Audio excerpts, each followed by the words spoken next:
Je me présente, je suis Jean-Luc Sylvain, je suis président de la Fédération française de tonnerie.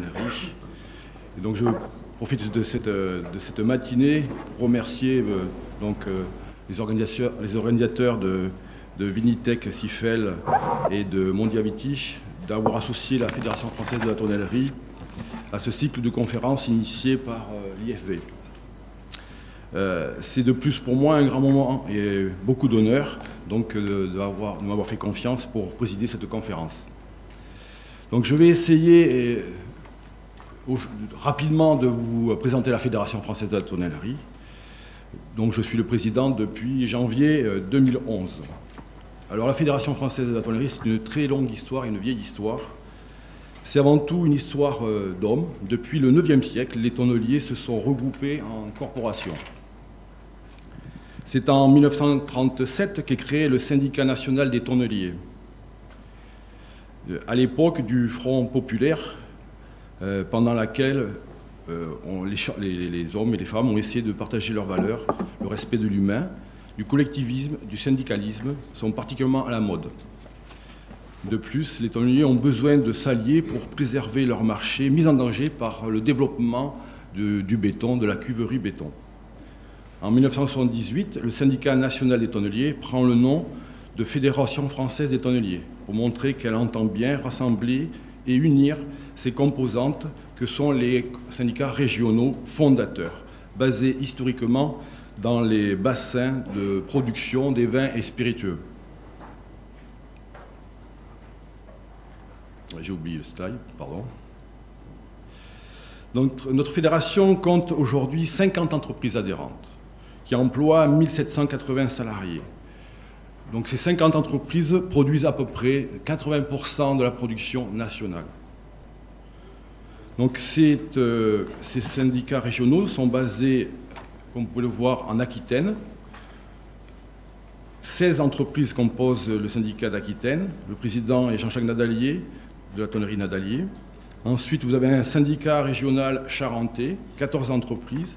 Président Christophe Bernard, de la tonnerie Bernard. Un syndicat bourguignon, 16 entreprises. Et le président est Jean-Marcel Jéglet, de la tonnellerie d'Argot et Jéglet. Et vous avez 4 tonnelleries qui sont en dehors de ces régions, qu'on appelle des adhérents isolés.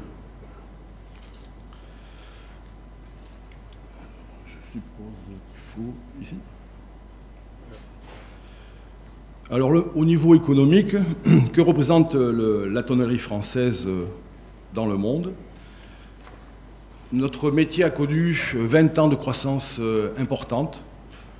À ce jour, nous sommes dans un marché mature et stable, surtout depuis la crise de 2009. Nous avons des progressions assez modestes. Aujourd'hui, donc, la profession produit à peu près 500 000 barriques. Donc vous pouvez voir que la croissance par rapport à 2010 est de 3,3%, pour à peu près 300 millions d'euros de chiffre d'affaires.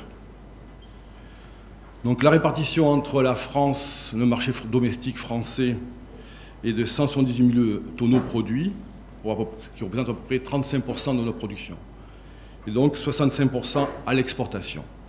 L'exportation est assez importante pour nous, donc je disais 65%. Les 4 premiers marchés à l'export sont les USA, l'Italie, l'Australie, l'Espagne. Nos 4 principaux marchés. Ces 4 principaux marchés représentent 69% de notre exportation. Donc nous sommes tournés réellement sur l'exportation. Donc l'organisation fonctionnelle de la Fédération française des tonneliers, nous sommes donc une fédération qui est représentée au sein de l'UIB, l'Union des industries du bois. Pour ceux qui ne connaissent pas, c'est la deuxième transformation du bois. Donc c'est tous les gens qui produisent par exemple des huisseries en bois, de la palette, des panneaux de particules, des boîtes de fromage, bon, tout ce qui est en bois après la première transformation.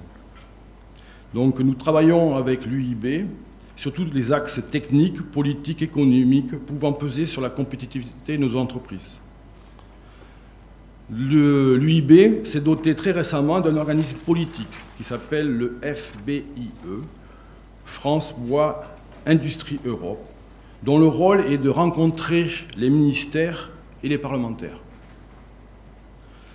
La Fédération française de la tonnerie fonctionne avec un conseil d'administration composé de 14 administrateurs, mais surtout tous élus. Ce conseil d'administration se réunit au minimum 4 fois par an et donc décide les grandes orientations de la profession et détermine les axes de travail des différentes commissions. Alors nous avons au sein de la fédération 4 commissions. Donc ces commissions sont alimentées par des bénévoles qui sont fournis par les entreprises adhérentes. Donc ce ne sont que des gens qui ont des spécialités dans nos entreprises et qui composent ces commissions. La plus ancienne, c'est la commission sociale, présidée par Cécile Sirug. Donc cette commission sociale travaille de concert avec l'UIB, bien sûr pour toute la partie sociale. Alors c'est par exemple les réunions paritaires, les réunions avec les organisations syndicales de salariés, donc sur les évolutions par exemple de la convention collective. C'est aussi les discussions avec les différents ministères, comme le ministère du Travail. Nous avons une commission Mérin, présidée par Nicolas Tarteret, qui traite des enjeux posés par nos approvisionnements en Mérin. Donc cette commission essaie d'évaluer les besoins de la profession, les qualités. Nous avons des discussions biannuelles avec l'Office national des forêts qui fait partie de nos principaux fournisseurs. Et aussi, donc, cette commission travaille sur toute la partie évolution technique et réglementaire de nos outils de production. Parce que les lois évoluent très vite et il faut faire suivre notre parc de machines par rapport aux nouvelles réglementations. Une troisième commission, la commission de communication, présidée par Jean-Martial Jéglet, avec l'appui d'Alice Decker, notre attachée de presse. C'est une jeune commission créée en 2008 pour répondre au double objectif. Premièrement, favoriser un mode de communication interne entre la fédération et ses adhérents. Pour cela, nous avons créé un portail avec un accès restreint et nous avons une newsletter adressée trimestriellement aux entreprises. Le deuxième volet, c'est le développement des actions de communication, non seulement en externe auprès des médias spécialisés, afin de véhiculer l'image haut de gamme de notre profession, mais aussi auprès de notre clientèle. Et à ce titre, je tiens à souligner justement le très gros travail des membres de cette commission pour organiser cette matinée. Dernière commission, commission technique, présidée par Cédric Jéglet, qui est la pierre angulaire de la fédération. Elle s'intéresse depuis toujours à démontrer et à comprendre la qualité organoleptique de l'élevage sous bois. L'empirisme laisse place aujourd'hui à des normes techniques, réglementaires draconiennes, garantissant l'alimentarité du produit, la sécurité du consommateur. La commission technique travaille sur des sujets en partenariat avec les administrations, par exemple la DGCRF, les laboratoires français et internationaux et les instituts techniques. Et c'est dans cette idée de progrès qu'est né le partenariat avec l'IFV et la création d'un groupe national de travail qu'on appelle Bois en contact du vin, dont vont vous être présentés aujourd'hui le résultat de leurs premiers travaux.